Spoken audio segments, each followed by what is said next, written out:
Well, today we're talking about uric acid and how it's a key player in cardiovascular, brain, and metabolic diseases. And so when we think about uric acid, it is a natural waste product of purine metabolism that develops through cell breakdown and through purines, fructose, or alcohol in our diet. So when our cells break down, they have these purine bases, adenine and guanine, which are part of our DNA. And so these purines we also find in our diet, right? When we're consuming foods that are higher in purines, like, for example, organ meats, or a lot of them are healthy foods. Different meats can be high in purines. Of course, alcohol also increases purines, and then fructose as well. And we'll talk more about fructose metabolism as we go on.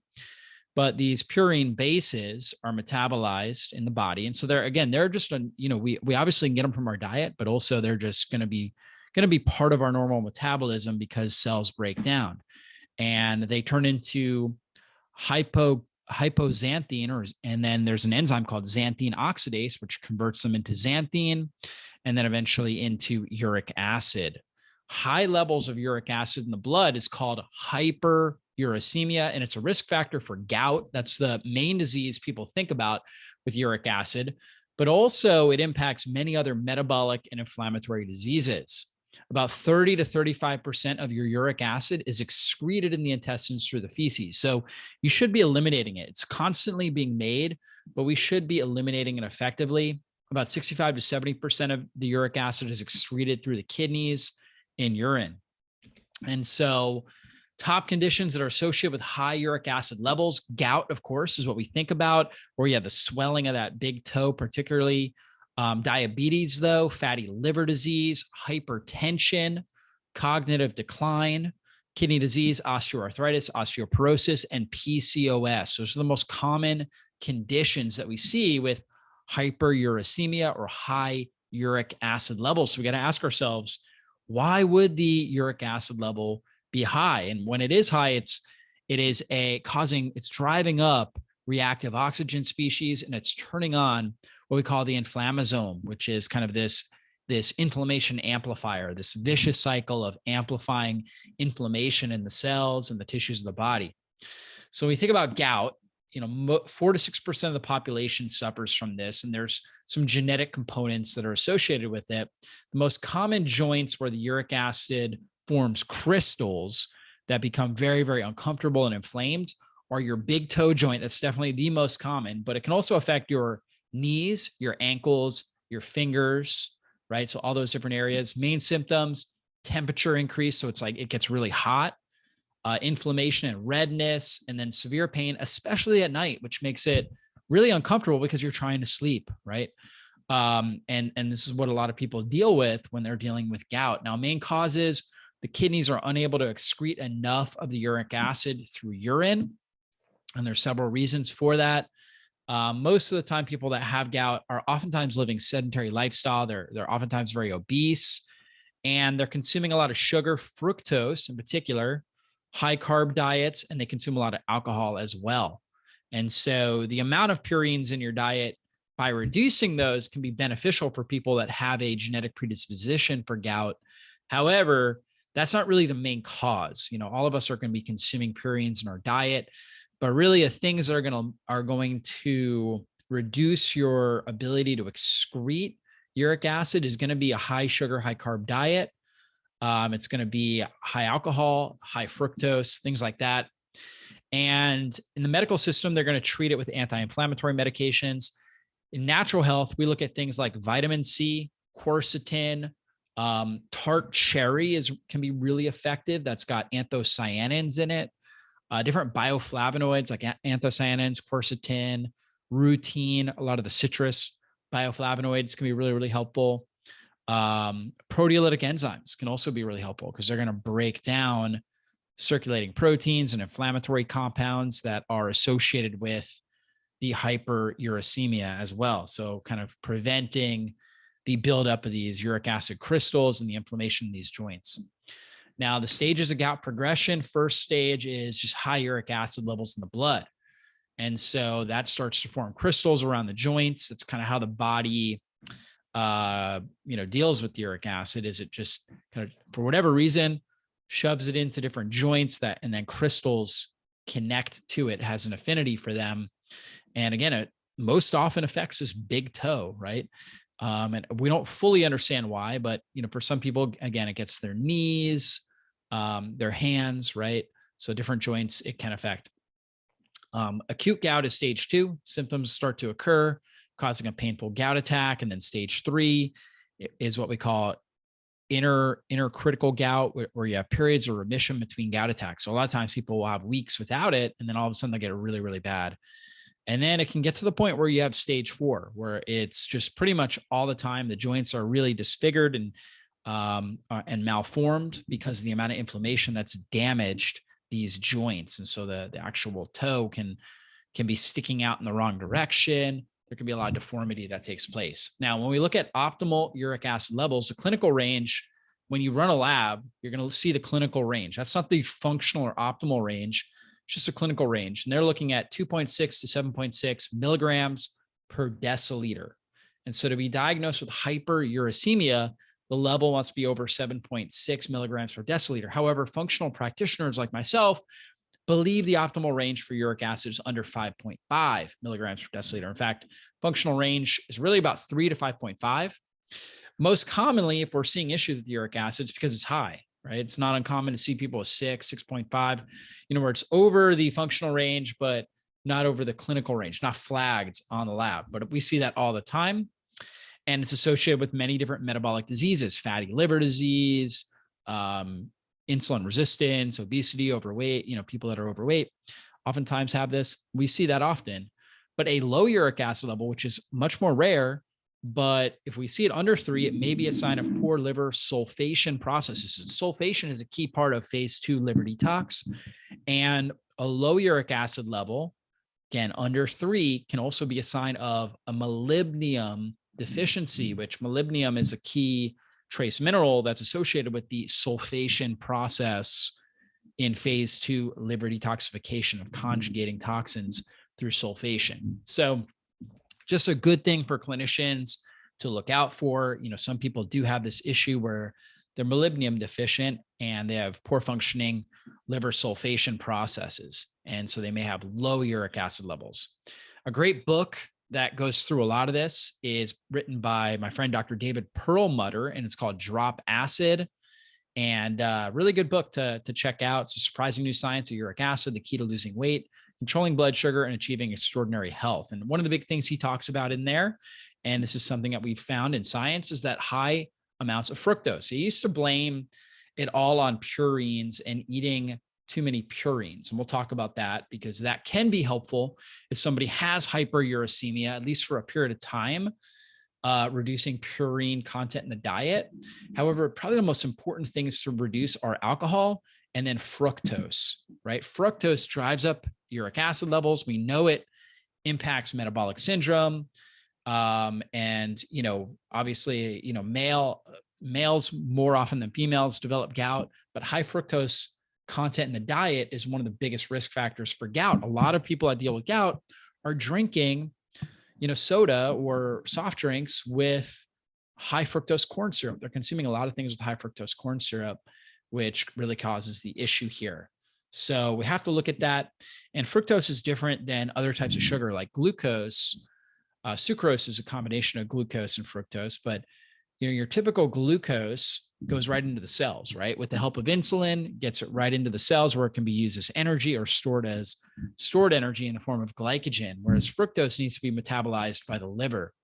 And so when we have fructose, normally the liver is metabolizing it, breaking it down, and turning it into glucose. However, if we are bombarded with high amounts of fructose, right, like a high fructose load, then we're not going to have enough energy to break down that fructose. It's very energy dependent in the liver. So we end up with a byproduct. We end up using less, we have less than adequate ATP to metabolize it. So we end up with uric acid. And uric acid ends up causing stress on our mitochondria. It ends up creating reactive oxygen species, which turn up inflammation, which increase the risk of, non-alcoholic fatty liver disease and issues like that. And so when we have inflammation in and affecting the liver, we're going to get more fat deposits there. We're going to have more lipogenesis because of the stress on the mitochondria. And so we're going to cause a lot of different issues. And uric acid will cause more inflammation, reactive oxygen species in the blood, which can drive up adipose tissue formation, which can cause more insulin resistance. And so there's a whole, cascade of effects that take place when we're forming high levels of uric acid. And so high fructose corn syrup is really the number one thing in our diets that will drive up uric acid. So number one thing that we need to be concerned about immediately, obviously alcohol is certainly a concern. If you're drinking a lot of alcohol, you should definitely be testing your uric acid levels and obviously, trying to do your best to reduce the amount of alcohol. But high fructose corn syrup is something that's hidden in a lot of different foods. And we know that it raises triglycerides, increases dangerous visceral fat, drives up inflammation, impairs brain function, increases uric acid levels, causes insulin resistance, blood pressure issues, and risk of fatty liver disease. So it's a huge factor. It's definitely something you want to avoid as much as possible, is this kind of syrup that's formed. And the reason why they do that, the reason why food processing companies have made high fructose corn syrup is because it's very low cost and it's got a liquid nature that makes it really easy to use, very easy to use in soft drinks and processed foods. And our government subsidizes the corn, right? So our government pays farmers to grow corn. And then we grow the corn and we have all this excess corn and we can turn it into this corn syrup that, again, because the government has paid for it already, farmers can sell the corn syrup to manufacturers really, really cheap. Okay. So the price on that is really low.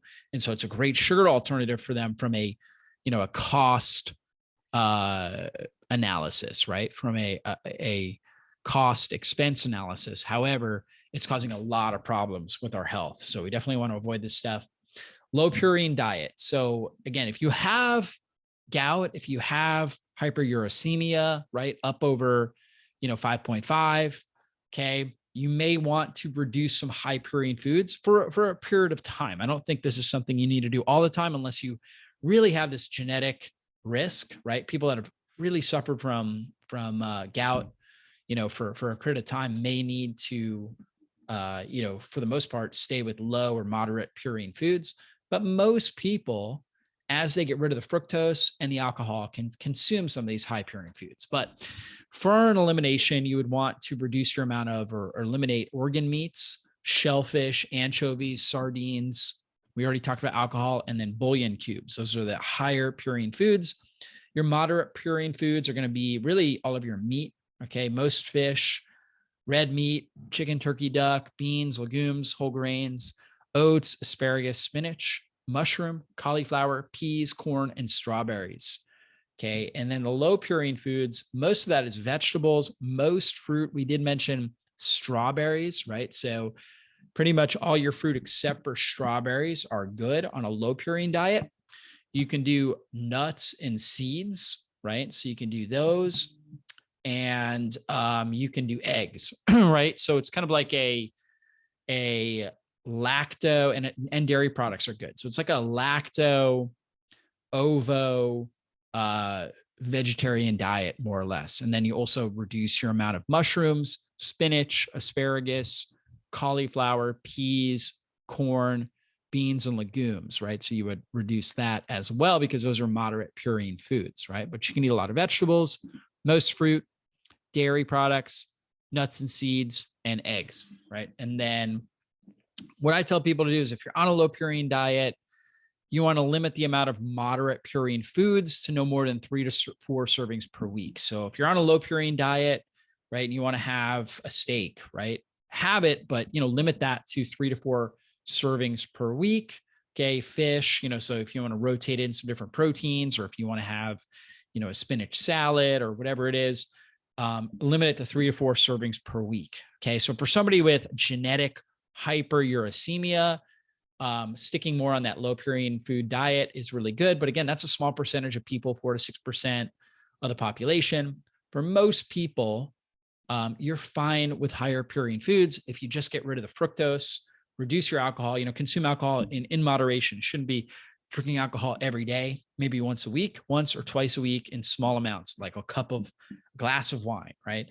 As opposed to, drinking a whole bunch, and certainly not doing it every day. And you're going to be a lot better off doing that. And for most people, that can really be enough. Okay. And so that can be really, really helpful. And then, making sure that we're not cooking with processed vegetable oils. I think that's another big thing. So when you're cooking, really understanding the oxidative stability of any sort of cooking oil that you're consuming. So the best cooking oils to consume, because any sort of, damaged oil is going to drive up reactive oxygen species in your system and drive up inflammation. And that's going to lead to again, more uric acid formation. So vegetable oils can also be a big problem. Too much vegetable oils. So the only oils you should be cooking with would be a high quality extra virgin olive oil or coconut oil or grass-fed butter. Okay. Really avocado oil. A lot of people think that's good because of the high smoke point, but it's not, right? It's actually got a low oxidative stability, only a 10-hour oxidative stability, very low antioxidant content. It's actually not a good oil to cook with. Now, avocados themselves are great foods to eat, but I really don't recommend using much avocado oil in general. I think you can get all your needs met with a really high quality, high polyphenol extra virgin olive oil, as well as coconut oil, grass-fed butter, those kinds of oils you're going to do great with. So just really olive oil is kind of my main oil that I use, and then coconut oil as well.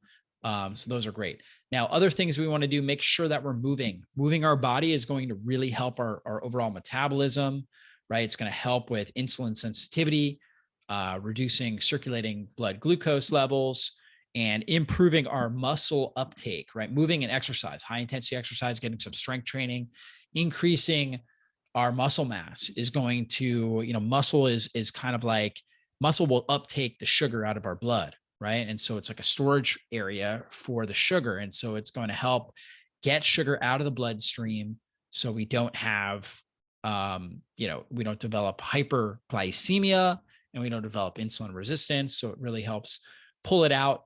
And moving in general improves circulation, stimulates lymphatic drainage, enhances tissue oxygenation, helps balance key brain neurotransmitters. So your serotonin, your dopamine levels, so you feel good, right? You have a really good, healthy mood.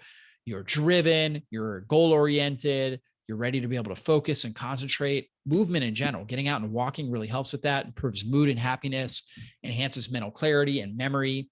But making sure you're also exercising. So this morning I went out for a walk. So I like to get out for a walk in the morning, get some morning sunlight. That's really good for my circadian rhythm.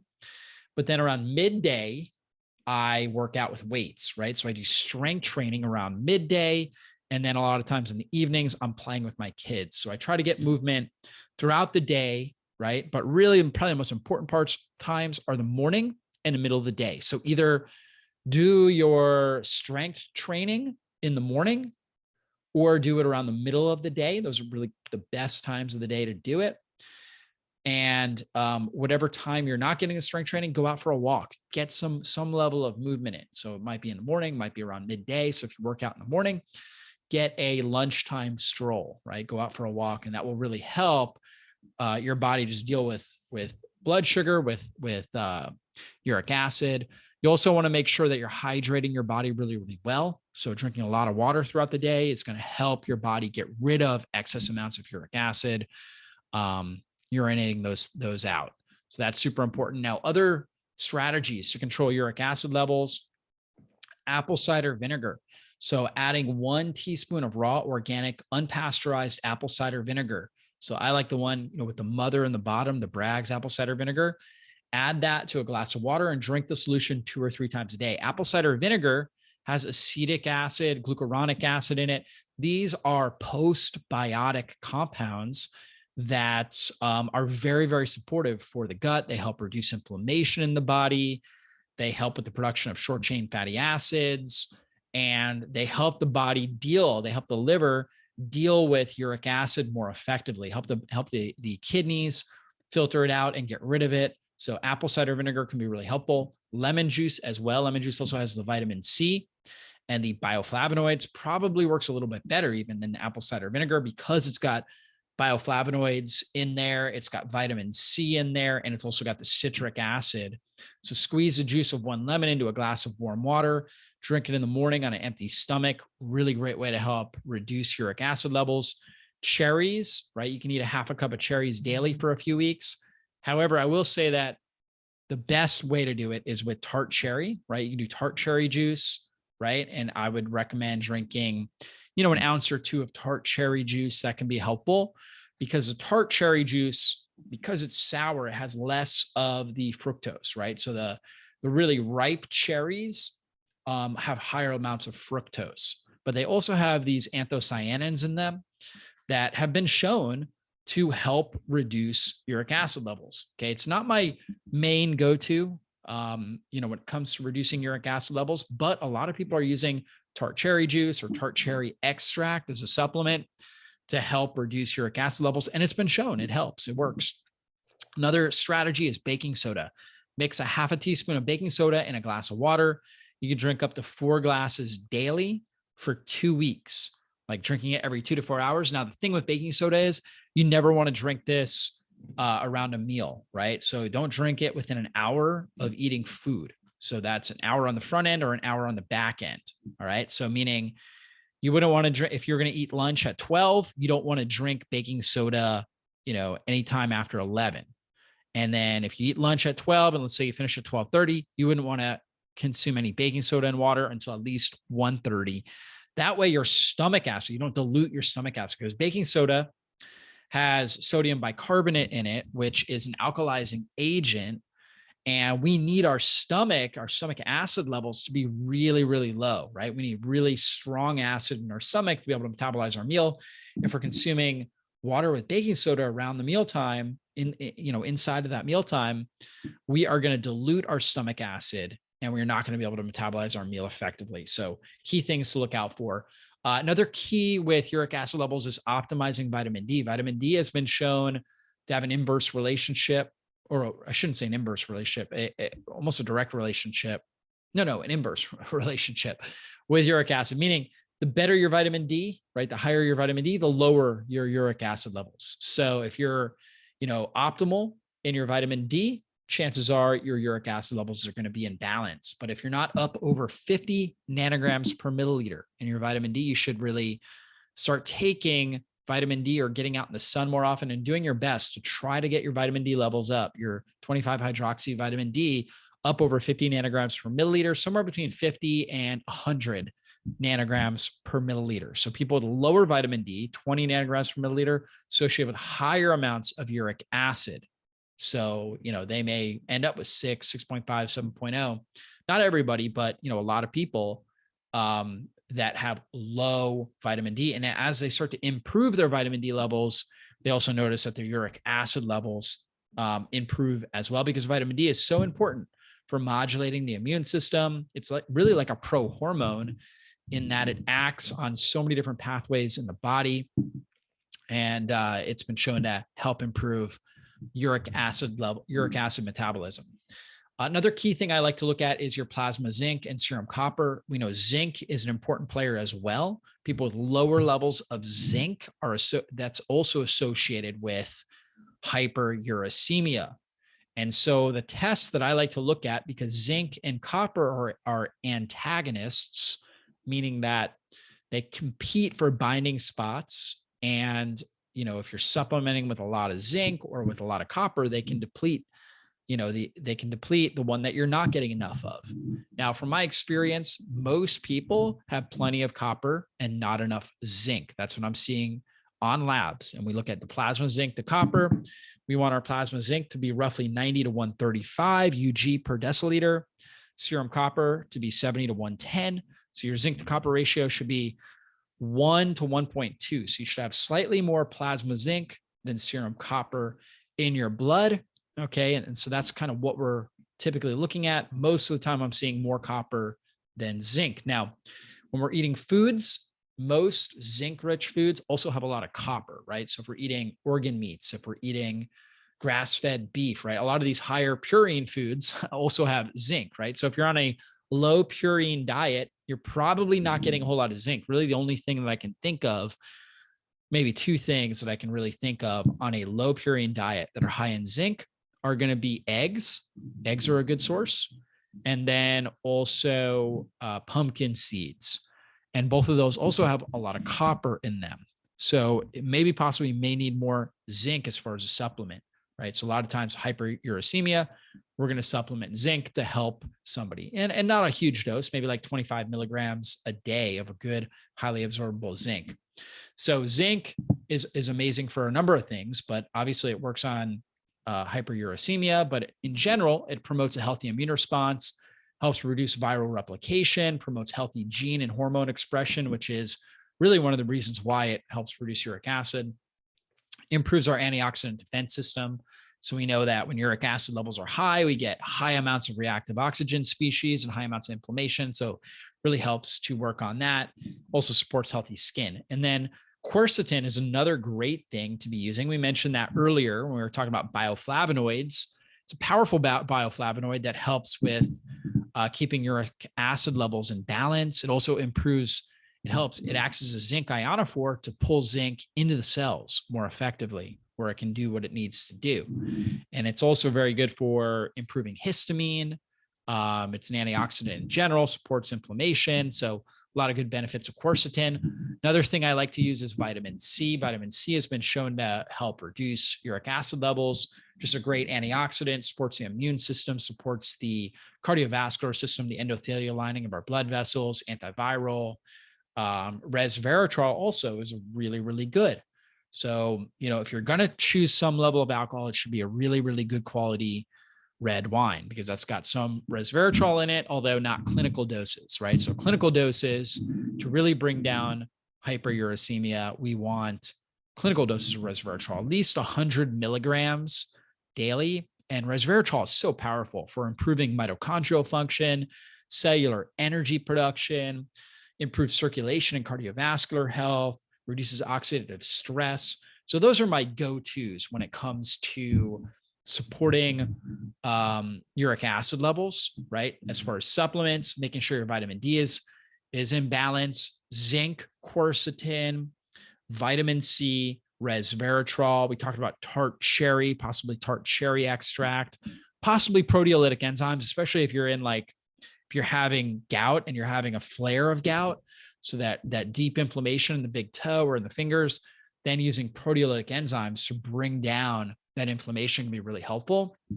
But in general, if you're, in the first stage or you haven't had gout, but you're dealing with high uric acid levels on labs, getting your diet under control, getting movement in, and then supporting your body with these clinical doses of resveratrol, vitamin C, zinc, quercetin, and vitamin D can all be really, really helpful.